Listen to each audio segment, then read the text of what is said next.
দুঃখজনক বিষয় যে রতারগাঁও স্পোর্টিং ক্লাব আউটে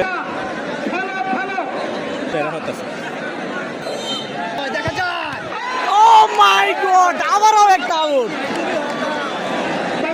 আমরা দেখা যায় ও মাই গড গোলবারের দিকে। রতারগাঁও ঐতিহ্যবাহী ফুটবল টুর্নামেন্টে আজকে যে দুটি দল অংশগ্রহণ করেছে। ও মাই গড, গোল! ঠিক আছে,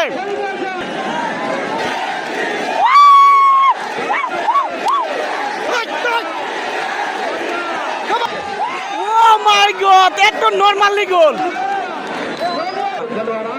খুব সুন্দর কি পেয়েছে রতারগাঁও স্পোর্টিং ক্লাব, কি করতে পারে।